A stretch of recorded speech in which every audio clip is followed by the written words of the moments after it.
Hi, Julie. Thank you so much for being here today. Hi, Michelle. Thank you so much for having me.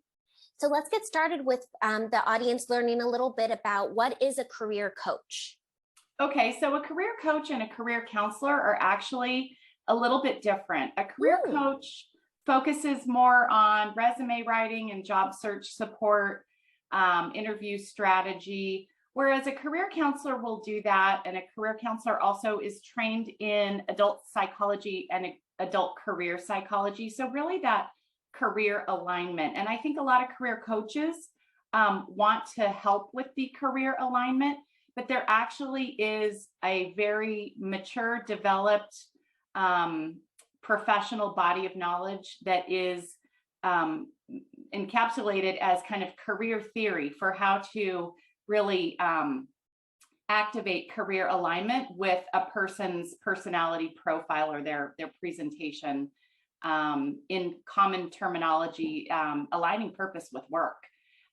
So a career coach, I think, wants to do that, but somebody who's trained as a career counselor is really the one who has the tools for the alignment and the coaching tools. Whereas in my opinion, a career coach is really a very useful professional for somebody who knows what they want to do, but they want to activate it. And the career coach helps with the activation. A career counselor comes in at the confusion state.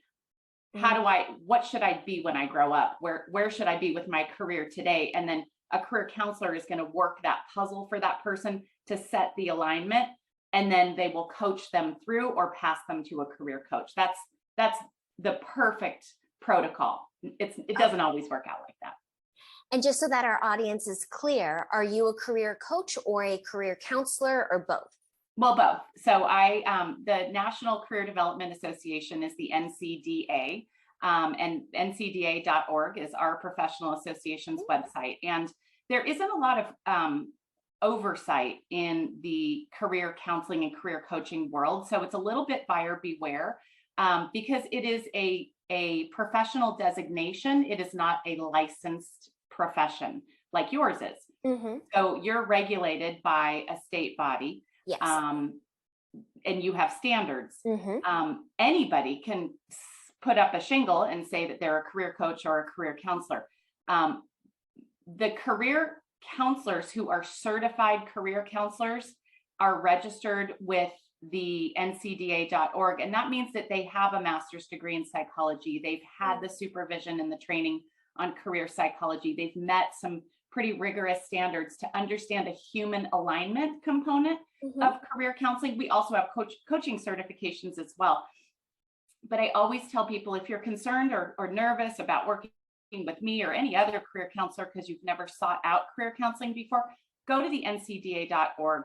That's where a consumer is going to get all of the information that they need about how to find or hire or decide on who to work with. And it is my professional opinion that anybody confused about their career path should go to the ncda.org and look for a certified career counselor who has some training in career theory and adult alignment.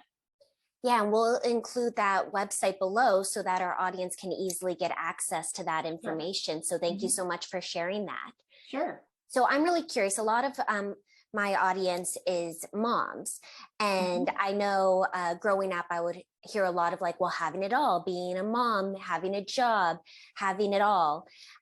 Is that something that a career counselor can help with? And what should moms or moms to be aware of when choosing a career?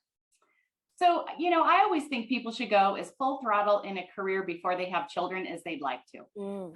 We can always make those adjustments when the children come, and you never know if you're going to have a husband who's a stay-at-home dad or really helpful or not very helpful.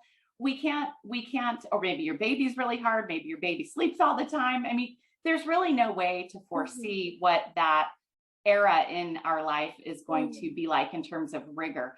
But in roughly your 30s, we have what in adult psychology we call role conflict. And that's the busiest time in our lives where our roles are competing for priority. In a stereotypical situation, you're expected to be, you've got 7 to 10 years of experience under your belt, you're expected to be working at the professional level. No more mistakes.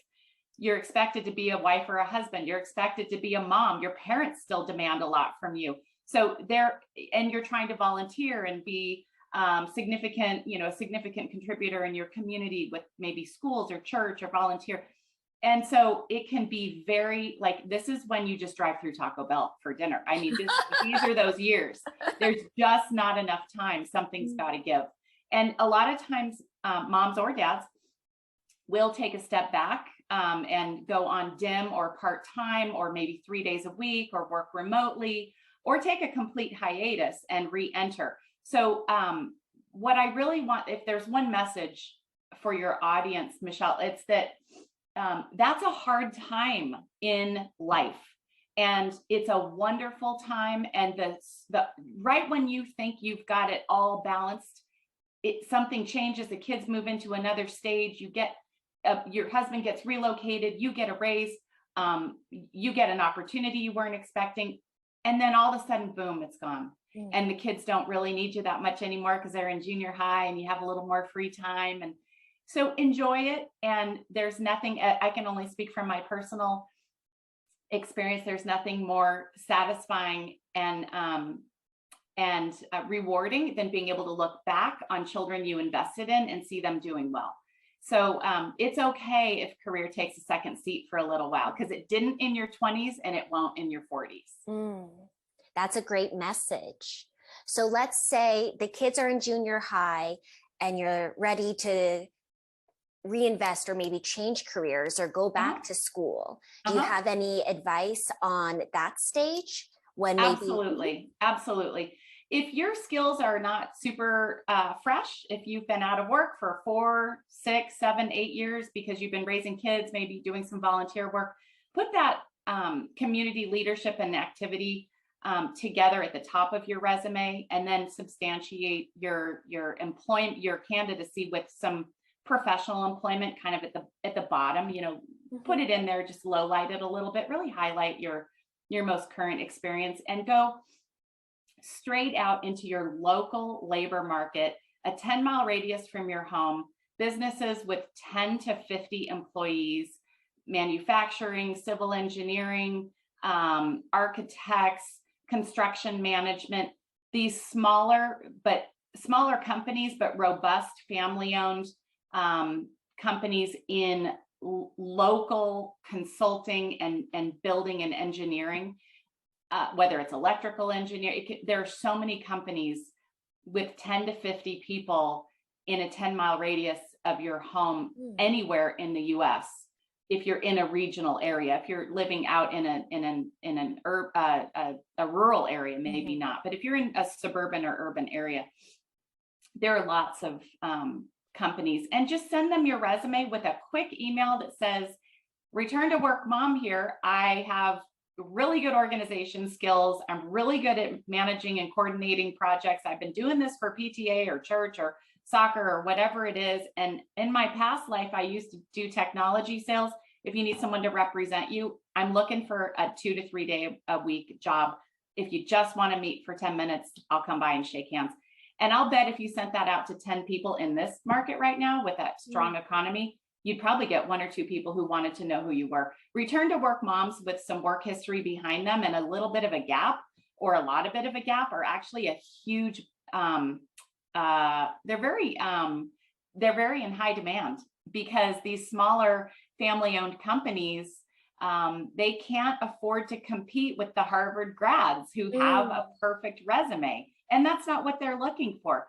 They are scaling up slowly, and they need a little bit of this and a little bit of that. So some people with the willingness to be versatile for them until the company and the candidate feel each other out, or maybe they get a big contract 2 years down the road and they say, "Hey, can you come in full time?" I see it all the time. Return to work moms should not be afraid at all to try to pierce the labor market. They're very, very wanted.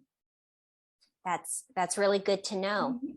So can you share a little bit about how your services are different and unique? And what is it like to work with you? Fast. Unlike a career coach, I don't do like a 6-week program. You meet with me for 1 hour. I know what to look for.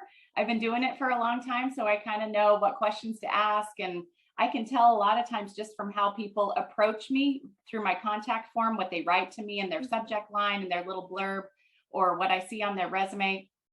I can tell where they're stuck and generally where they should go, because there is a framework to career structure. And if somebody's working over here, but they present over here, it's really easy to say, well, if we look at their presentation, we look at how they're presenting today in this contact form, little half a paragraph to me, and we look at what they're currently doing, how can we combine those and move them more toward, their proper alignment? So there are clues everywhere. I've just been doing it for a long time. I'm super trained on all the theories. I've worked with the labor market structure and the career profile structure. So we as candidates have a personality structure that the career overlays, and then the labor market does that. So it's that matching. So usually I would say 8, 9 out of 10 of my clients, they'll work with me one time. We'll figure out the career alignment, and then I can start to kind of see their resume. Then they follow up with a second session. We dial in their resume, and LinkedIn, I show them or sometimes it's not LinkedIn, like in that return to work mom example. Sometimes it's a different career strategy, or a different job search strategy. So it is custom. And so usually people meet with me twice, once for the career counseling, once for the resume, and boom, off they go. That's incredible. Yeah, fun. Anything else you want the audience to know? Believe in yourself. You have to believe that you're useful, even if you don't know how. And if you don't know how you're useful, it's okay. There's a lot to all of us. But which parts, and this is a rhetorical question, which parts relate to career? Because we often look at, well, I like fashion, or well, I like mechanical tools, or well, I like surfing with my friends, or well, I like gardening and hiking and hanging out and camping and things like that. But how do you align that with a career? We don't know. Career counselors know which pieces to look at and what is for the person's hobby or avocational work, and what is for work, their vocational work, vocational activities. And if you really don't know where you line up, think of STEM skills. It may sound a little bit trite, but it is for real. If you have science, technology, engineering, or math skills, then activate them. If you don't have science, technology, engineering, or math skills, think about which do you prefer the most: science, technology, engineering, or math. If you don't know how to be an engineer, if you don't know how to do Excel spreadsheets, if you don't know how to program, if you don't know how to run a lab, that's okay. But if you were the kid who kind of always liked the biology classes, and you always kind of had an interest in maybe going and being a nurse or a doctor or physical therapist, but you didn't really want to be a practitioner, perhaps doing administration in a healthcare environment is how you would activate the S in STEM. Or same for technology. Perhaps you'd want to maybe work in purchasing or admin or sales or customer service for a technology company because you think technology is interesting, you like the use of technology, or maybe you want to run the database. That's using technology. Using technology is a huge skill. Engineering, people who like how the built environment is work, people who like how things are designed and constructed, or like the idea of a physical product. That would be somebody who might be project management and engineering, or administration. Again, in moms, I'm trying to get them to come back in with their former. That would usually be customer service, admin, or marketing. Or in some case, if they had a technical background, which many women do, that could come in as project management. It could come in as account management if you have the technical vocabulary in engineering. And then in the math category for science, technology, engineering, and math, if you're good at running data, if you're good at analytics, if you have a knack for Excel, dial that in. And the entry level or re-entry level for just an everyday data analyst is real, and people need you. And just one last thing about the STEM skills as a guideline, a guidepost for how to kind of conceptualize where you might re-enter the market. STEM has been expanded to STEAM to include an A for art. So like perhaps graphic design, interior design, space planning. Imagine working for a home builder in the design studio, or even at the front desk of a home builder's new development that they're trying to conceptualize and sell. That would, or working in an architect's firm, again, with those reentry skills, those just administrative coordination, marketing, communication skills. That could be where design fits. So it's STEM has now been STEAM, and then actually they've expanded it even further to DREAM. So the R is for writing, legal writing, nonfiction reading. So that could be legal assistant, paralegal, compliance, contracts, procurement, strategic communications for a marketing company or for a corporate company that's sending out brand messaging. That's another R skill. So think of what you do and put them in the structure of stream: science, technology, reading, engineering, art, or math, and figure out what you like the most. And then go into those as industries or develop those as skills for yourself. Either of those, that's the formula for getting back in. So using those skills and choosing a career, how do you think choosing the right career impacts our mental health? Oh, first of all, it's impossible to choose the right career. It is possible to choose the right pieces of your own self to impart into career. So careers change, just like you put a cake in the oven and 5 minutes in, it's going to look different than it does 10 minutes in, or 15 or 20 minutes in.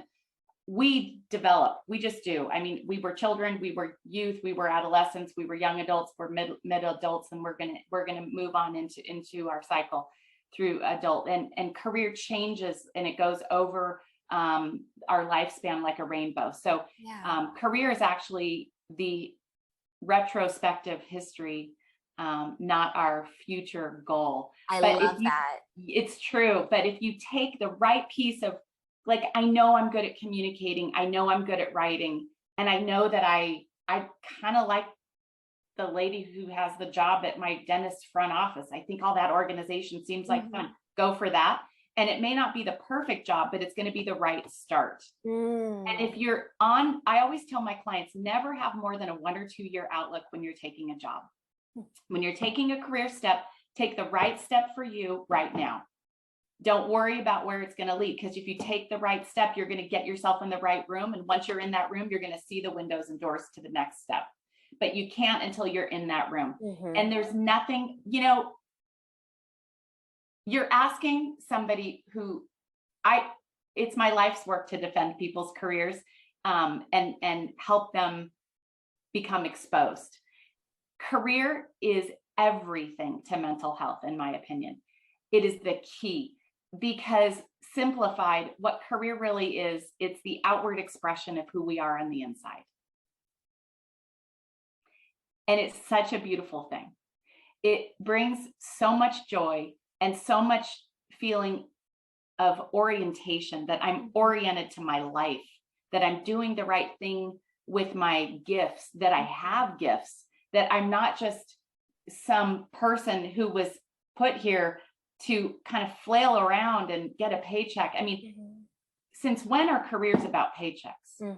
That's a big problem. There's a huge misnomer out there. Everybody makes the same amount of money unless you're outside the bell curve, by the way. So pick the job that you want to do, or pick a job that's close to a job that you want to do. Or if, let's say, you want to do something that's like interior design, but you don't have the interior design, you don't have the certificate, you don't have the clientele, it seems like it's miles away. Go to Lowe's or Home Depot and get a job in the Graber studio and Valley Blinds. You're doing interior design, and you're going to get a ton of interior designers coming in. Put yourself in the arena where you're going to get in close proximity to others who also share your interest, because that's a very attainable job, and it's going to get you in the field of interior design quickly. There are lots of different examples like that. So I think it's everything, because when you have 9 out of 10 times, in my opinion, if you have unless you have something a little bit off a personality profile of quote normal or mid-range, really struggling with some things, career can be the key that locks everything that we do, all of our roles, back into proper alignment. And so it's a beautiful feeling. Over the years, I've received hundreds of emails that I've never been so happy. You changed my life, my career, you. And it's not me. It's my professors and my supervisors who activated my curiosity about how to really help an adult get aligned. And so as much as I appreciate the compliment, I have to pass it back to the mental health professionals like yourself, who are my partners in this process and who find individuals who have it all. It's just career. You just need a career counselor, and it's a different body of knowledge than it's definitely some specialized training. So I think it's everything. And I love what career can do. What we can do in just a session or two for people is just magical. I love it. I feel like it makes me happy because I know I have the right career. Do you see the happiness?